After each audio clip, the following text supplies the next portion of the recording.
오늘 우리에게 주시는 하나님의 말씀 에베소서 1장 17절부터 19절까지입니다.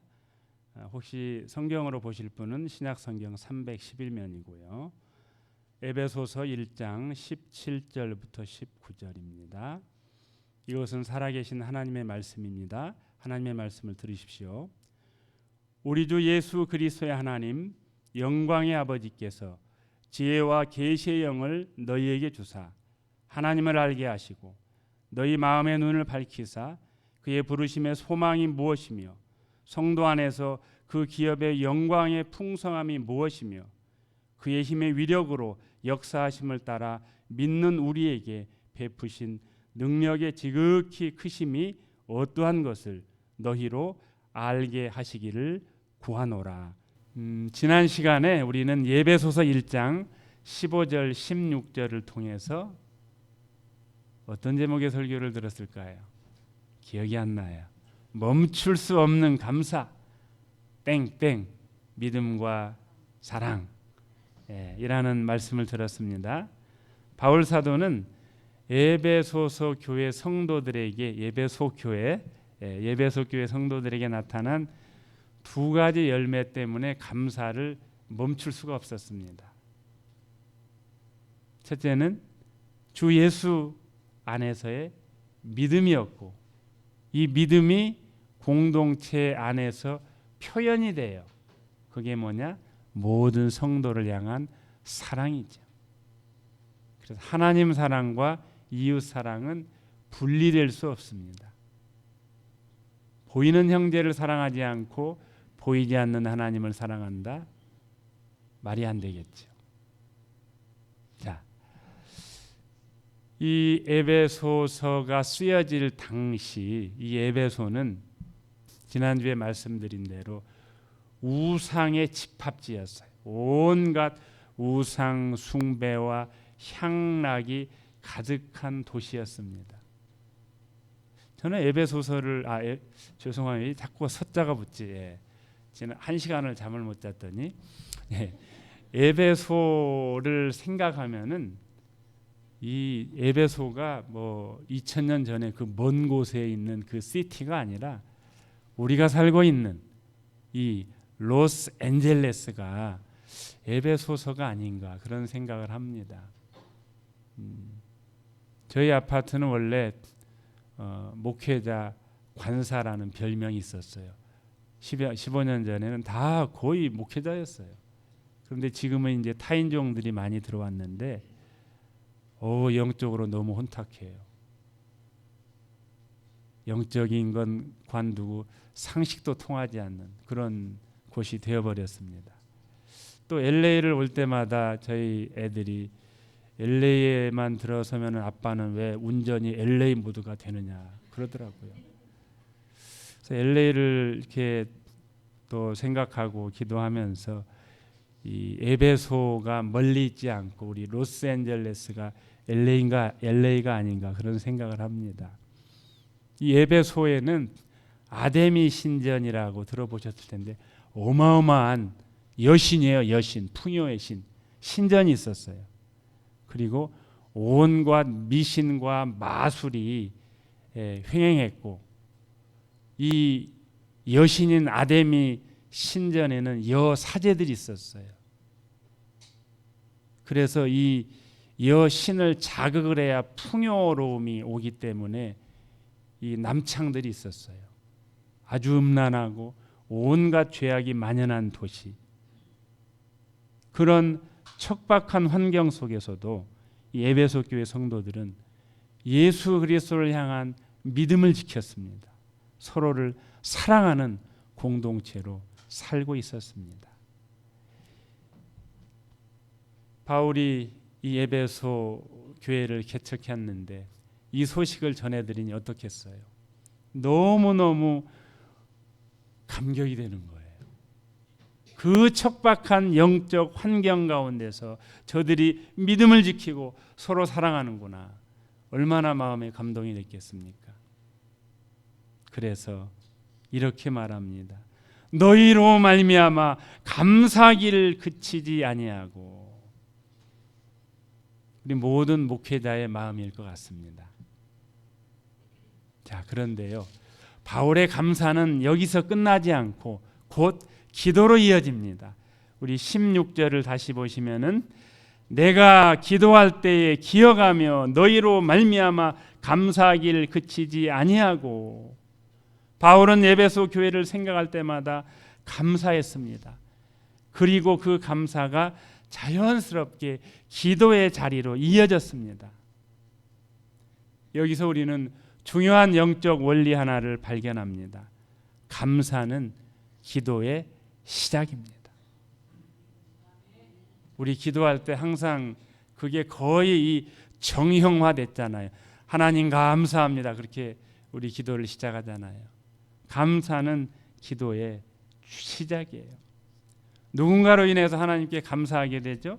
그러면은 자연스럽게 그 사람을 위해서 더 깊은 기도를, 은혜를 구하게 됩니다.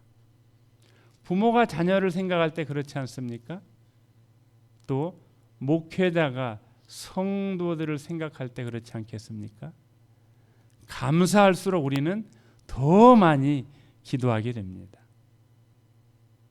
그래서 바울은 이제 이 에베소 교회를 향해서 아주 깊은 기도를 드립니다.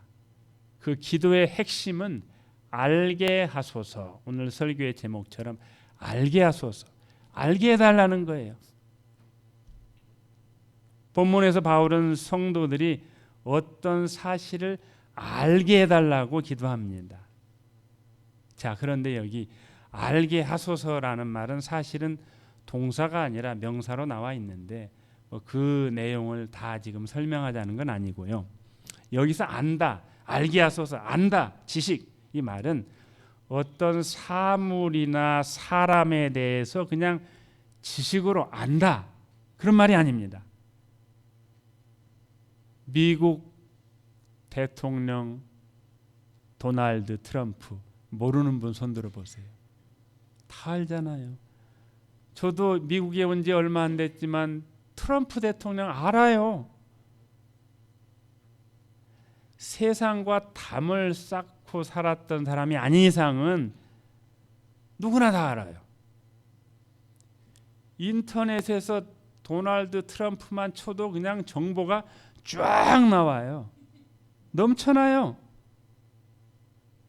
그런데 오늘 에베소서 이 본문에 나오는 안다 혹은 지식이란 말로 이제 명사형으로 되어 있긴 합니다만, 이 지식 안다라는 것은 그런 의미 아니에요.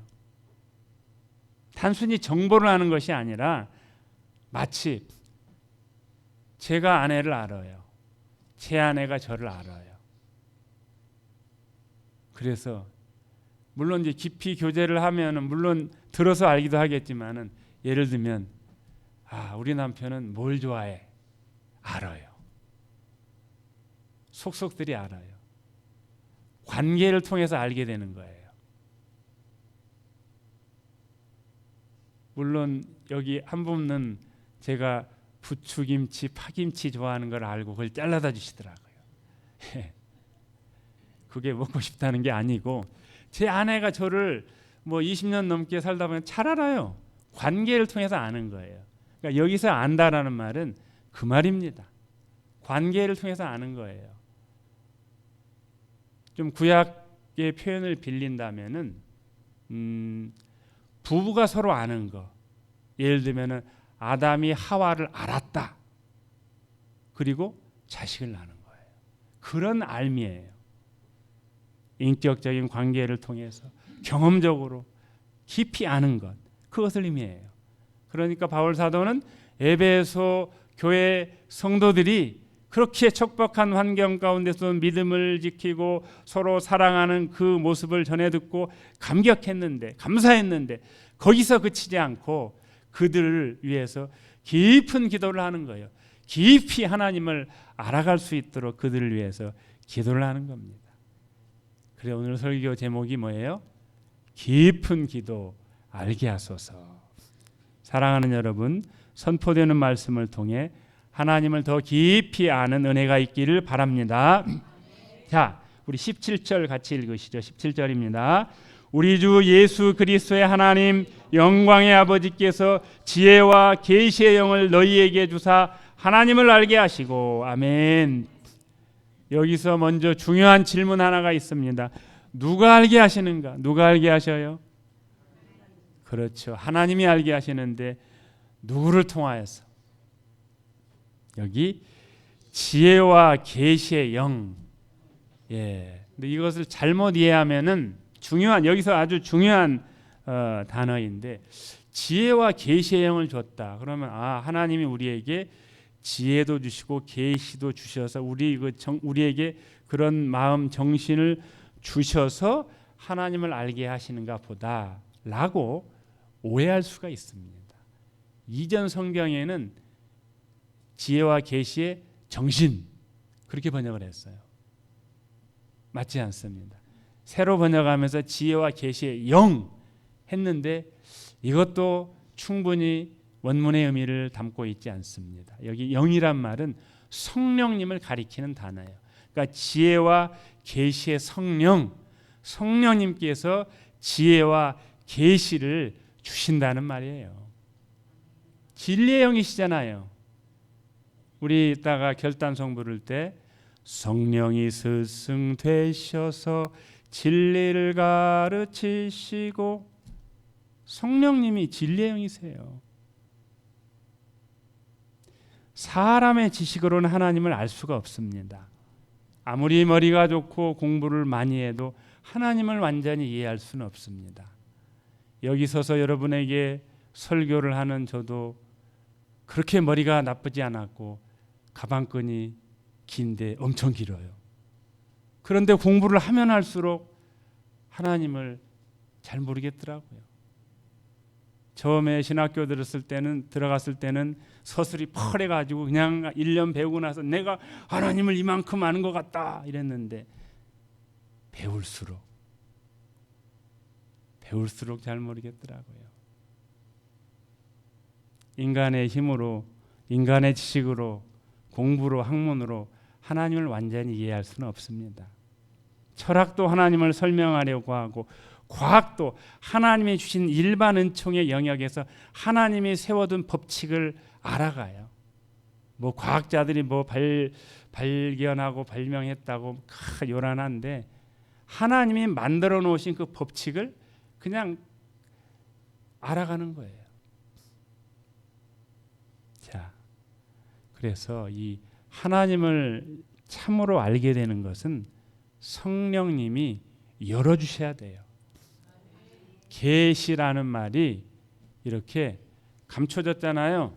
여기 저기 넥타이 비싼 거예요. 선물 받은 겁니다. 감춰졌어요. 근데 계시라는 건 감춰진 거를 열어서 보여준다, 그런 말이에요. 그러니까 성령님께서 우리의 영의 눈을 열어서 보게 하시는 거예요, 진리를. 예.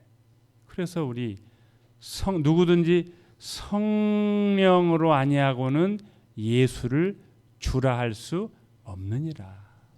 그러니까 예수님을 믿고 복음이 깨달아지고 이해되는 게 우리의 노력, 우리의 힘, 우리의 지식이 아니라 성령님이 열어주시는 거예요.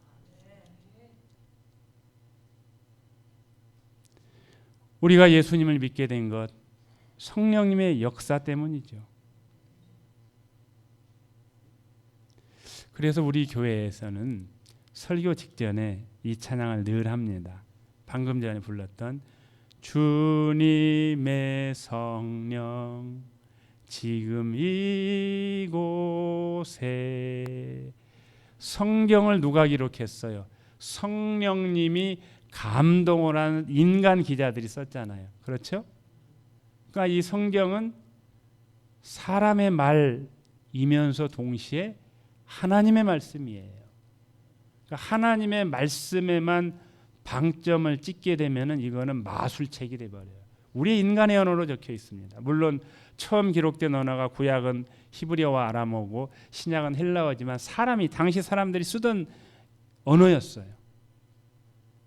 하나님의 말씀이면서 동시에 사람의 말이에요. 사람의 언어로 되어 있죠.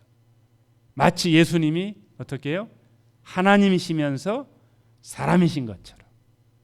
그렇기 때문에 비록 인간의 언어로 적혀 있지만은 성령님이, 기본적으로 성령님이 궁극적인 저자이시기 때문에 우리가 이 말씀을 깨달으려면은 성령님께 여쭤봐요. 성령님이 열어주셔야 되는 거예요. 그래서 바울이 이렇게 기도하는 거예요. 하나님, 이 성도들에게 지혜와 계시의 성령을 주시옵소서. 그렇게 기도하는 겁니다. 성령님께서 우리의 눈을 열어주실 때 우리는 하나님을 더 깊이 알게 됩니다.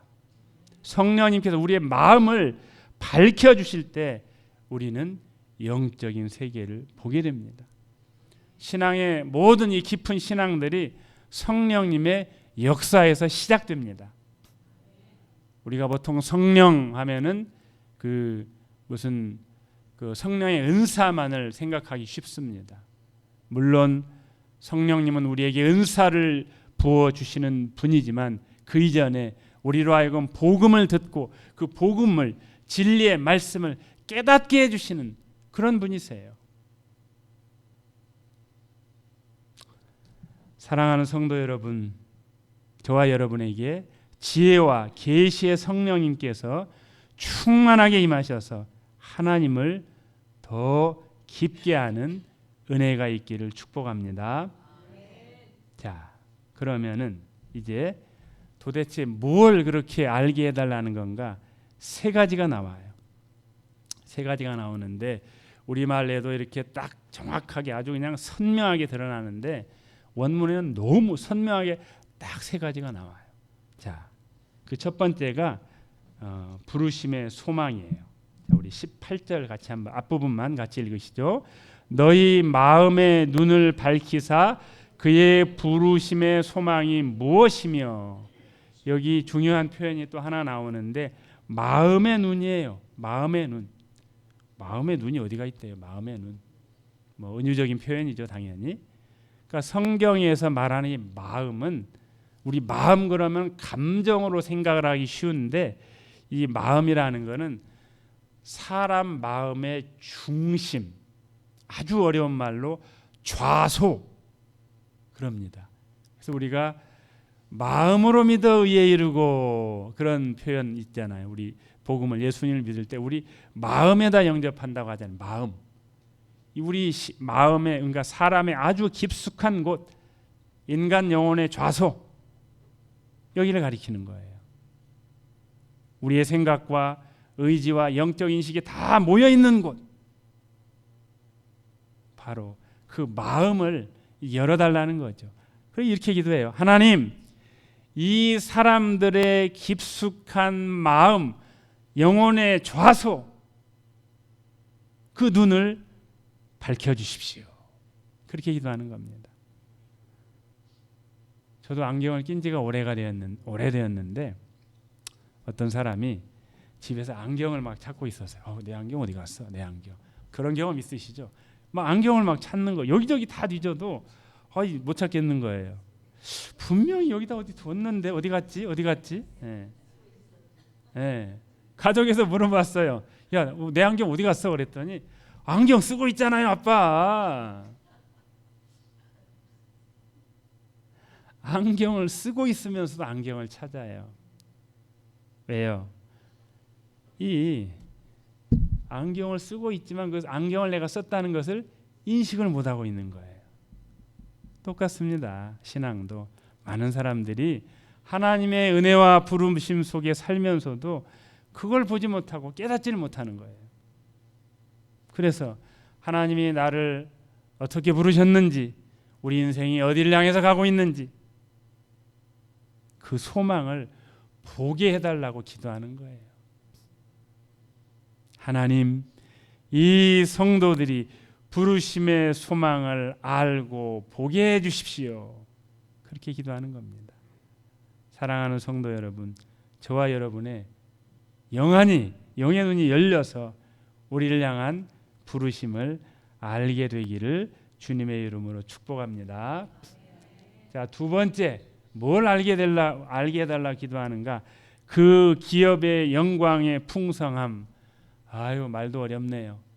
기업이란 말은 우리 몇 주 전에 말씀드렸죠. 거기 나온 그 기업이에요. 같은 기업가로서 비즈니스 그게 아니라고 그랬죠. 상속, 유산. 자, 여기서 기업이란 말은 그 말이에요. 상속, 유업이란 말이에요. 자, 성경은 이제 우리가 하나님을 우리의 기업이다, 하나님 나라를 우리의 기업이다 그렇게 말하기도 하지요. 근데 반대로 하나님도 우리를 가리켜서 너는 내 기업이다 그렇게도 말씀을 하세요. 이 바로 성도 안에서 그의 기업, 굉장히 어려운 말로 써놓은 이 말이 쉽게 풀면은 너희들은 내 기업이다 그 말이에요. 예. 하나님이 보실 때 저와 여러분이 하나님의 유업이라는 거예요. 이 말은 결국 이렇게 말할 수 있겠죠. 하나님은 우리를 가치 없는 존재로 보지 않습니다. 물론 우리가 그렇게 막 이 벌레 같은 날 위에 죄인이죠. 죄인인데 우리가 구원받아서 하나님의 자녀가 됐잖아요. 그러면은 이 구원받아 하나님의 자녀가 된 우리를 어떻게 보시겠어요? 아주 존귀한 존재로 보는 거죠. 뭐 저는 저희 집에는 다 싸구려밖에 없는 나인나인 스토어나 뭐 또 뭐죠 그 다이소 이런 데 가서 물건을 사는데 뭐 제 어떤 뭐 이렇게 좀 알고 지내는 분들은 이 들고 다니는 것마다 이게 보통 막 몰라요. 저는 그 브랜드도 모르는데 이게 막 어마어마하게 몇천 불짜리라는 거. 야, 그런 걸 어떻게 가지고 다니나? 여러분은 얼마짜리입니까? 예. 여러분 여기 제가 명품을 잘 몰라서 예. 자, 우리를 어떻게 값으로 매길 수 있겠어요? 예수님께서 우리를 위해서 피 흘려 주셨는데 우리 값을 어떻게 매겨요? 값을 매길 수 없는 존귀한 존재인 줄 믿습니다. 얼마짜리냐? 예수님짜리예요. 한번 따라해보세요. 나는 예수님짜리다. 나는 예수님짜리다. 예, 옆 사람 보세요. 예수님짜리처럼 생겼는지. 예, 생겼어요? 예. 예수님짜리예요.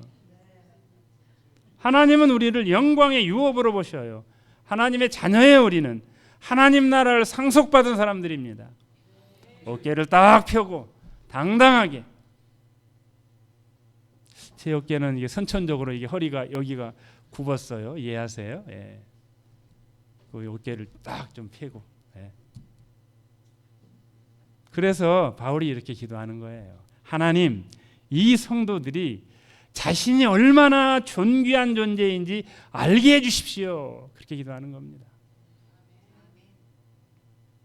사랑하는 성도 여러분, 저와 여러분의 눈이 열려서 우리가 얼마나 존귀한 존재인지를 알게 되기를 주님의 이름으로 축복합니다. 자, 세 번째, 뭘 알게 해달라고 기도하는가? 능력의 지극히 크심. 우리 19절 같이 읽으시죠. 그의 힘의 위력으로 역사하심을 따라 믿는 우리에게 베푸신 능력의 지극히 크심이 어떠한 것을 너희로 알게 하시기를 구하노라. 아멘. 하나님의 능력을 알게 해달라고 기도해요. 자, 여기에 우리가 한번 또 주목해 볼 게 있는데 이 19절 한 절 안에 능력을 의미하는 단어가 막 여러 개 나와요. 그거 보세요. 힘, 위력, 역사하심, 능력. 이 바울은 그냥 자기가 알고 있는 힘과 관련된 그 헬라 단어를 다 그냥 여기 한 절 안에 다 집어넣었어요. 왜 그럴까요? 하나님의 능력이 도대체 얼마나 큰지를 다 표현할 수가 없어서 온갖 힘과 관련된 용어를 거기다 다 집어넣은 거예요. 옛날에 제 아들 미나가 어렸을 때 비치를 데리고 갔는데 아들이 이 한국 바다는 또 작잖아요. 그죠? 한국에서 바다를 아마 가본 적도 없었던 것 같아요. 여기 2살 반에 왔으니까. 이 엄청난 태평양 바다를 보더니 그냥 엄청나게 놀라는 거예요. 예.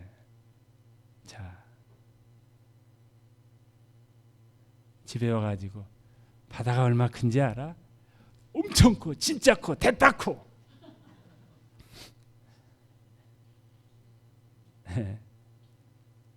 말로 그 바다의 크기를, 어린아이의 말로 이 바다의 크기를 어떻게 설명을 할 수가 없는 거예요.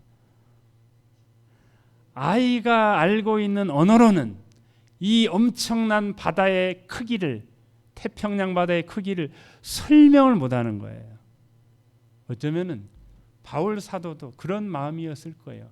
바울 사도 굉장히 우리가 뭐 성경의 3분, 신약 성경의 3분의 2를 쓴 사람이라고 우리가 굉장히 막 그렇게 성경의 위인으로 생각을 하지만, 그 이름도 폴이 많아요. 폴. 예. 그렇지만 그 역시 구원받아야 될 연약한 인간이에요. 피조물이에요. 그러니 이걸 어떻게, 이 하나님의 능력을 어떻게 표현할 길이 없는 거예요. 능력이 너무 커서 한 단어로는 설명 불가. 그래서 바울은 본인이 알고 있는 이 능력과 관련된 헬라어 단어를 다 가지고 아주 그냥 연달아서 사용을 합니다. 마치 이렇게 말하는 것 같아요. 이 능력은 정말 크다, 정말 놀랍다. 내 말로, 인간의 언어로 다 설명할 수 없을 만큼 크다. 그렇게 말하고 나서 이제 다음 주에 살펴볼, 도대체 그 능력이 얼마나 크냐, 내가 예를 들어볼게. 예를 드는 거예요. 20절에 이 능력은 예수님을 죽은 자 가운데서 살리신 능력, 부활의 능력이라고 예를 드는 거예요. 그 능력이 너희 안에 지금 역사하고 있다. 그렇게 기도를 이어갑니다. 사랑하는 여러분, 저와 여러분의 눈이 열려서 우리에게 베푸신 그 하나님의 능력이 얼마나 큰지를 알게 되기를 주님의 이름으로 축복합니다. 이제 말씀을 맺습니다. 바울 사도는 에베소 교회를 위해서 아주 깊은 기도를 드렸습니다. 성령님께서 눈을 열어주셔서 세 가지를 깨닫게 해달라는 기도를 드렸습니다. 첫째로, 부름을 받은 우리의 소망이 무엇인지 알게 해주십시오. 둘째로, 하나님의 상속이 얼마나 풍성한지, 얼마나 그 하나님의 상속이 부요한지를 알게 해주십시오. 세 번째로, 온 우주 만물을 창조하시고 예수 그리스도를 죽은 자 가운데서 살리신 그 하나님의 능력이 얼마나 큰지를 알게 해주십시오. 이것이 바울의 깊은 기도입니다. 저는 우리 머무는 교회가 이런 기도를 드리는 교회가 되기를 원합니다. 성령께서 우리의 눈을 밝히셔서 하나님의 부르심을 알고 하나님의 유업의 영광을 알고 하나님의 능력을 경험하는 복된 공동체가 되기를 주님의 이름으로 축복합니다. 아멘.